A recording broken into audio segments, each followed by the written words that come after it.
Assalamualaikum warahmatullahi wabarakatuh. Untuk pelajaran statistik, silakan langsung buka ke Spada. Di sini sudah lengkap pembelajaran materi pembelajarannya mulai minggu pertama, yaitu tentang penjelasan tentang RPS Blended Statistic Business. Kemudian ada kontrak belajar.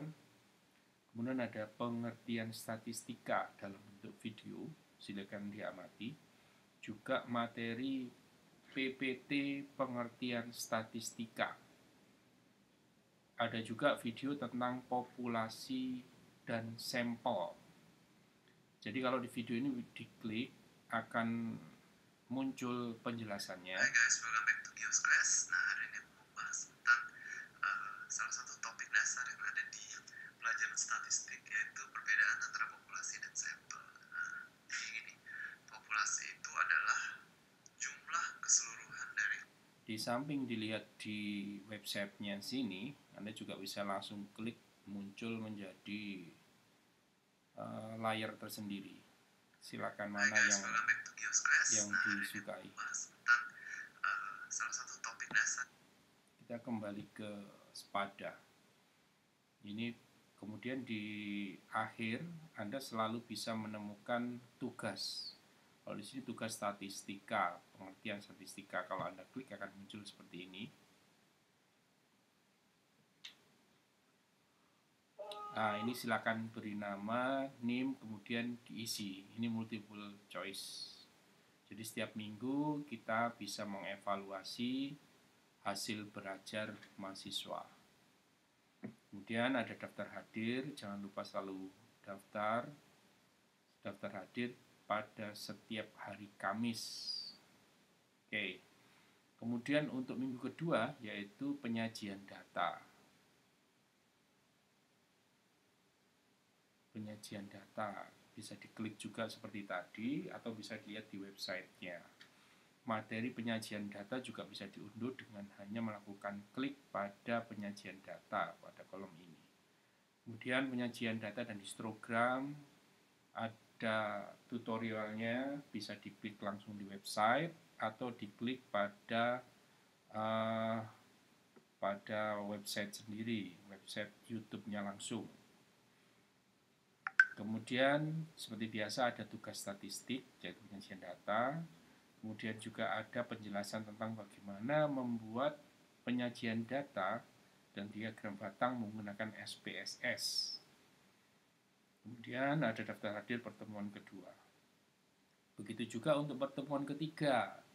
Bab pembahasannya adalah ukuran pemusatan data. Ada materi yang bisa diunduh dan ada video yang bisa dilihat.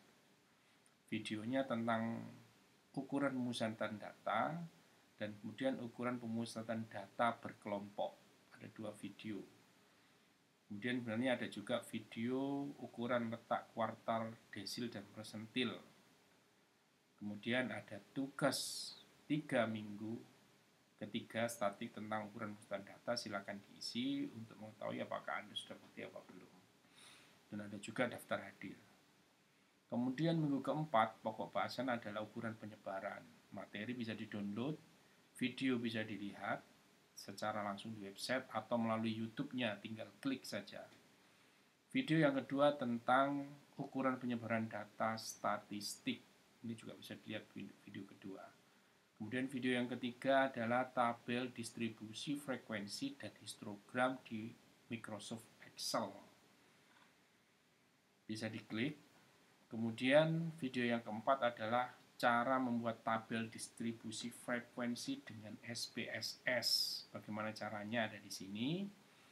Kemudian ada tugas minggu keempat tentang ukuran penyebaran, silakan diisi.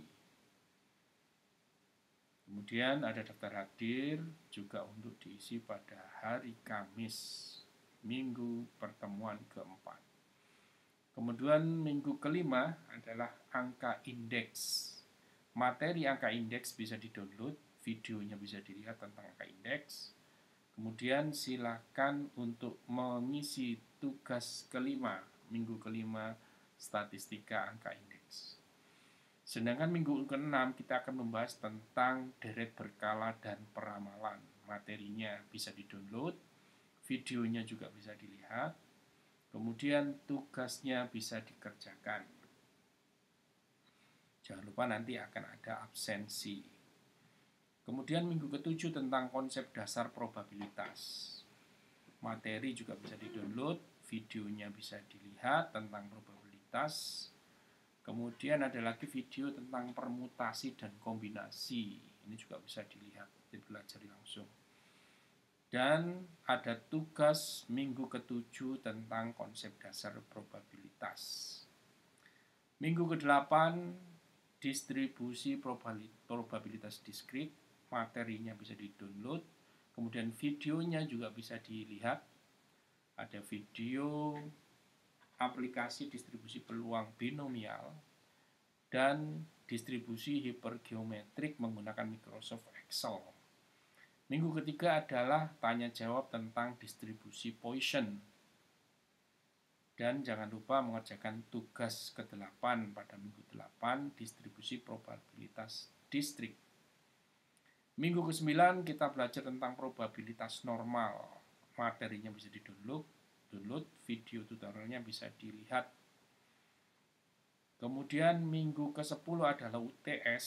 UTS ini soalnya sudah saya siapkan. Silakan dikerjakan. Minggu ke-11 kita akan belajar tentang teori keputusan dan pohon keputusan. Materi bisa di-download, videonya bisa dilihat.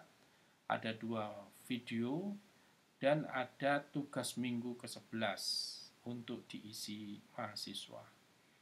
Minggu ke-12 kita belajar tentang sampling dan distribusi sampling.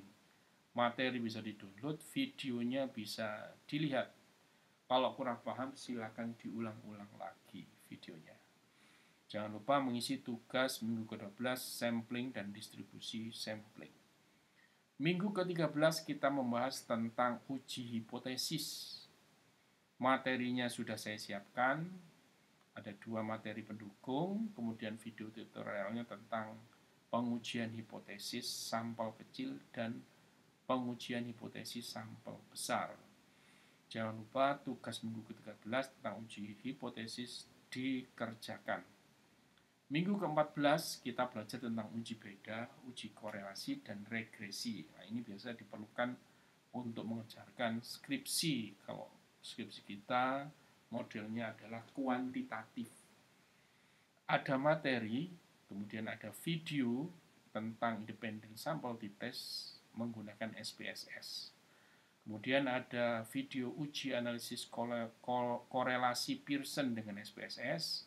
Dan ada video tentang regresi linear dan regresi linear berganda sekaligus uji asumsi klasik menggunakan SPSS. Minggu ke-15 penerapan statistika pada skripsi.